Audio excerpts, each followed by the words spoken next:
Dans un coup de théâtre digne des meilleurs scénarios de films policiers, 3 gendarmes ivoiriens se retrouvent sur le banc des accusés, et pas pour de menus larcins.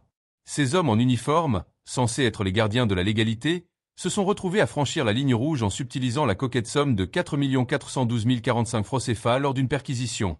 Incroyable, n'est-ce pas? Voici les détails de cette affaire rocambolesque qui fait trembler les rangs des forces de l'ordre. Le jeudi 25 juillet 2024, dans un quartier tranquille de Côte d'Ivoire, tout semblait paisible jusqu'à l'arrivée des gendarmes, venus perquisitionner un domicile suite à la plainte de Moïse Nka, un mécanicien connu dans la région. Cependant, ce qui devait être une intervention de routine a rapidement tourné au scandale. Nos 3 compères en uniforme ont décidé de se remplir les poches avec l'argent trouvé sur place, oubliant probablement que l'intégrité est censée être leur première qualité. Une indignation virale. La nouvelle de ce vol en interne n'a pas tardé à se répandre comme une traînée de poudre sur les réseaux sociaux. Les internautes, avec leur sens de l'humour acerbe et leur indignation palpable, n'ont pas manqué de réagir. C'est officiel, le casting pour entrer dans la gendarmerie est ouvert à tous ceux qui ont des relations. À ce rythme, ils vont bientôt nous demander de payer un droit d'entrée pour être arrêtés au barrage, s'amuse un internaute avec un sarcasme mordant.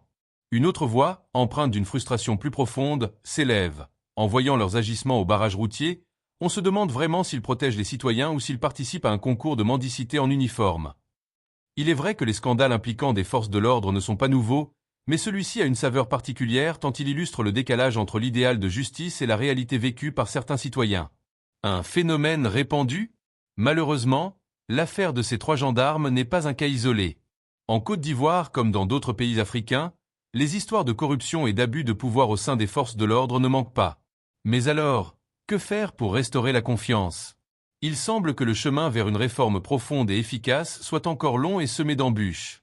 En attendant, cette affaire continue de faire les gros titres et de susciter des débats passionnés. Peut-être que cette indignation collective sera le catalyseur nécessaire pour inciter les autorités à prendre des mesures drastiques. Après tout, comme le dit le proverbe, quand les éléphants se battent, ce sont les fourmis qui souffrent. Espérons que cette fois-ci, ce ne soient pas les citoyens ordinaires qui paient les pots cassés. La suite de cette affaire promet d'être suivie avec attention, tant elle remet en cause la confiance que l'on place en ceux qui sont censés nous protéger.